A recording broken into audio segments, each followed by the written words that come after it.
kakaknya. Ia tinggal di negeri Yaman. Ia seorang fakir dan dia hidup bersama ibunya yang berumur. Uwais Al-Qarni bekerja sebagai penggembala domba dan hasil usahanya hanya cukup untuk makan ibunya. Bila ada kelebihan, terkadang ia pergunakan untuk membantu tetangganya yang hidup miskin. Uwais Al-Qarni juga memiliki penyakit sopak. Tubuhnya belang-belang. Walaupun cacat, ia adalah pemuda yang soleh dan sangat berbakti kepada ibunya. Ibunya adalah seorang wanita tua yang lumpuh. Uwais senantiasa merawat dan memenuhi semua permintaan ibunya. Hanya satu permintaan yang sulit ia kabulkan. Anakku, mungkin aku tak memiliki bersama dengan kamu. Biarkan agar ibu bisa mengerjakan haji. Uwais tercengang. Perjalanan ke Mekah sangatlah jauh, melewati padang pasir yang tandus dan panas. Orang-orang biasanya menggunakan unta dan membawa banyak perbekalan. Namun Uwais sangat miskin dan tak memiliki kendaraan. Uwais terus berpikir, saya jatuh. Kemudian dibelilah seekor cenduk. Kira-kira kenapa ada cenduk itu? Tidak mungkin kan pergi haji naik kuda? Oh malah, ternyata Uwais membuatkan kandang di puncak bukit. Setiap pagi, dia bolak-balik menggendong cenduk itu naik turun. Uwais dia.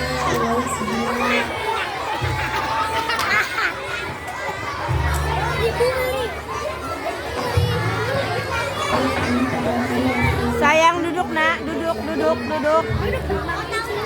Makin hari, anak lembu itu makin besar dan makin besar benar-benar diperlukan Uwais. Tetapi karena latihan tiap hari, anak lembu yang besar itu tak terasa lagi. Setelah 8 bulan berlalu, sampailah musim haji. Lembu Uwais telah mencapai 100 kilogram. Begitu juga dengan otot Uwais yang makin membesar. Ia menjadi kuat mengangkat barang.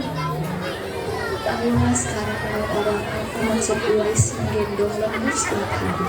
Ternyata dia latihan untuk menggendong ibunya. Uwais menggendong ibunya berjalan kaki dari atas ke Mekah. Subhanallah, alangkah besar cinta Uwais pada ibu. Ia rela menikmati perjalanan jauh dan sulit demi memenuhi keinginan ibunya. Uwais berjalan tegak menggendong ibunya tawaf di Ka'bah. Ibunya terharu dan berkecilan air mata melihat Baitullah. Di hadapan Ka'bah, ibu dan anak itu berdoa. Ya Allah, ampunilah dosa ibu. Bagaimana dengan dosamu? Dengan terampunnya dosa ibu, maka ibu akan masuk surga. Cukuplah ridho dari ibu yang akan membawa aku ke surga. Subhanallah, itulah keinginan Uwais yang tulus dan penuh cinta. Allah Subhanahu wa Ta'ala pun memberikan karunia. Uwais seketika itu disembuhkan dari penyakit sopaknya, tertinggal bulatan putih di tengkuknya. Tahukah kalian apa hikmah dari bulatan yang disisakan di tengkuk? Itulah tanda untuk Umar bin Khattab dan Ali bin Abi Thalib, dua sahabat Nabi Rasulullah, untuk menanyai Uwais. Uwais Al-Qarni dikenal anak yang taat beribadah dan patuh pada ibunya. Dia seringkali berpuasa. Alangkah sedihnya hati Uwais Al-Qarni melihat tetangganya sering bertemu dengan Nabi Muhammad, sedangkan ia sendiri belum pernah berjumpa dengannya. Kerinduan Uwais Al-Qarni untuk menemui Nabi Sallallahu Alaihi Wasallam makin dalam. Hatinya selalu bertanya-tanya, kapankah dia bertemu Nabi Sallallahu Alaihi Wasallam dan memandang wajah beliau dari dekat? Ia rindu mendengar suara Nabi Muhammad SAW. Kerinduan karena iman. Wahai ibu, boleh anakmu ini pergi ke Madinah untuk berjumpa dengan Rasulullah? Pergilah wahai Uwais. Anakku, temuilah Nabi di rumahnya. Dan bila telah berjumpa dengan Nabi, segeralah kau kembali pulang. Tak gembira mendengar jawaban ibunya itu. Segera ia berkemas untuk berangkat dan berpesan kepada tetangganya agar menemani ibunya selama ia pergi. Sesudah mengamirkan sembari mencium ibunya, berangkatlah Uwais Al-Qarni menuju Madinah. Setelah ia menemukan rumah Nabi, ketupnya pintu rumah itu sambil mengucapkan salam. Keluarlah seseorang seraya membalas selamat. Assalamualaikum. Waalaikumsalam. Permisi, bisakah saya bertemu dengan Rasulullah? Maaf, tidak bisa. Rasulullah sedang dalam pertempuran bersama sahabat yang lainnya. Dan hati Uwais bergejolak perasaan ingin bertemu dengan Nabi.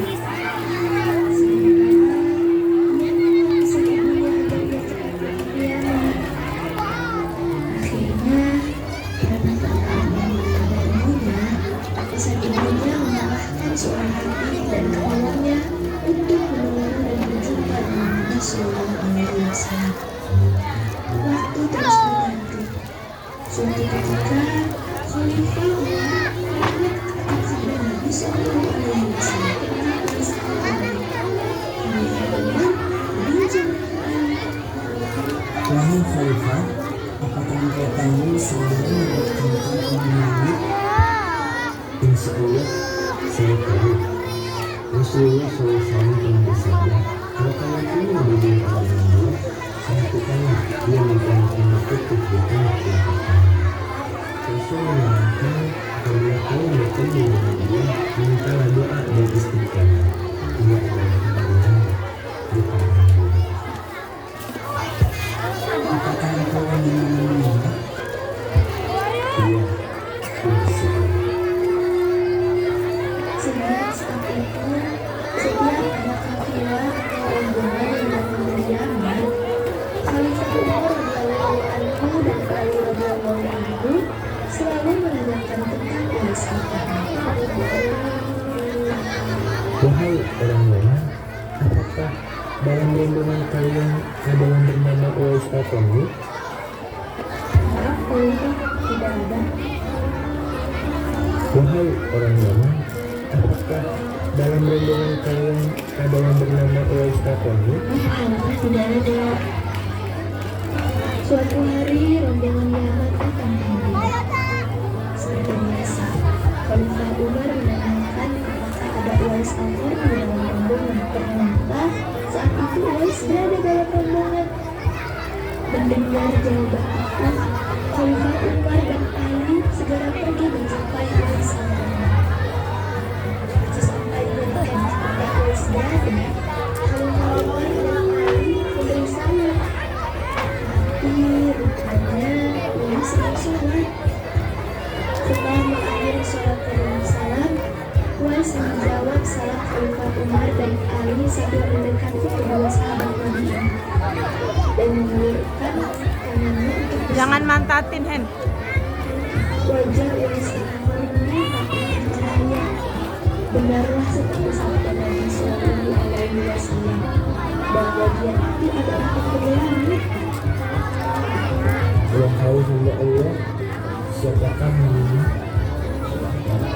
Aduh, Hen, mantatin. ini ada hamba Allah. Bolehkah kamu mengetahui nama tersebut? Uwais Al-Qarni.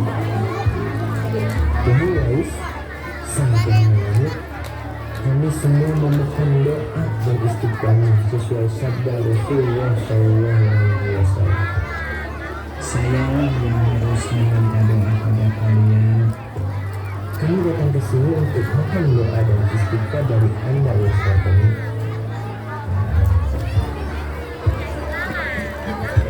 Terima kasih Wais. Ini ada sedikit cerita. Tidak, saya tidak mau. Saya menanyakan sesuatu kepada kakek yang iman. Hamba mohon supaya dengan saja hamba diketahui orang. Untuk hari-hari selanjutnya, biarlah hamba kakek ini tidak diketahui orang lagi. Beberapa tahun kemudian, Wais akan meninggal. Anaknya, pada saat kami mendekat, tiba-tiba sudah banyak orang yang berebut untuk memberikan. Setelah meninggalnya, di sana pun sudah ada orang-orang yang berebut untuk menemukannya. Setelah berebut, sudah banyak orang yang siap menggali kuburannya. Ketika usaha membawa menuju ke kuburan, luar biasa. Banyaknya orang yang berebutan untuk mengasuhnya. Nampaknya sudah berlalu. Kami ialah Tuhan. Bukankah uang sudah kita tahu memiliki Allah Tuhan? Semoga memiliki apa-apa yang tidak harus sebenarnya hanya Allah yang mendengar. Tapi ketika hari apapun, mereka merupakan penduduk Yaman yang mengunjungi manusia-manusia asing yang datang kami kenal. Mereka datang dalam jumlah sedemikian banyaknya. Mukanya dibuka, mukanya dibuka, mukanya buka.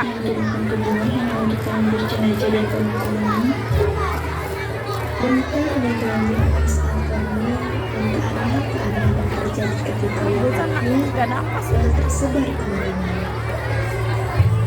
Ada seorang pengurus jenazah yang menjelaskan siapa Wais Al-Qarni. Nabi Muhammad Shallallahu Alaihi Wasallam pernah bersabda bahwa Uwais Al-Qarni adalah penghuni neraka. Nabi menceritakan kepada para sahabatnya, kalau kalian ingin berjumpa dengan dia, perhatikanlah dia mempunyai tanda putih di tengah telapak tangannya. Nabi menyarankan apabila kalian bertemu dengan dia, mintalah doa dan istiqomah. Dia adalah penghuni langit, bukan orang lain. Baru saat itulah Abu Bakar bertanya, siapa sebenarnya Wais Al-Qarni?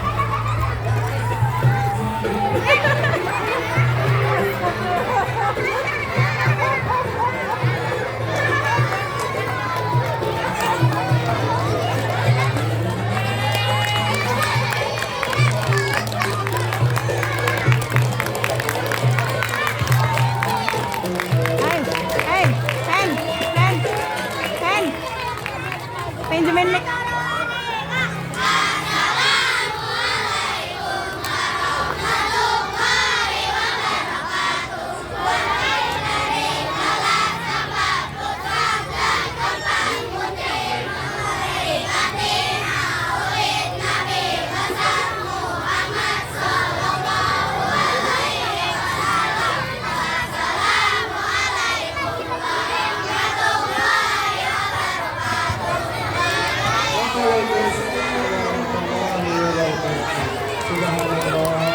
Semoga melalui vlog ini pesan yang disampaikan kita bisa terima dengan baik. Baiklah.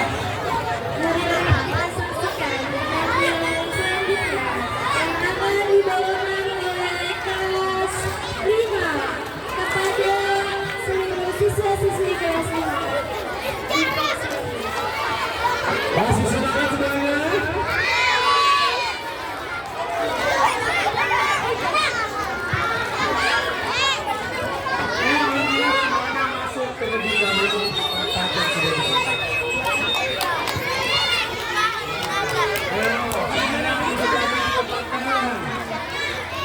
Duduk lagi.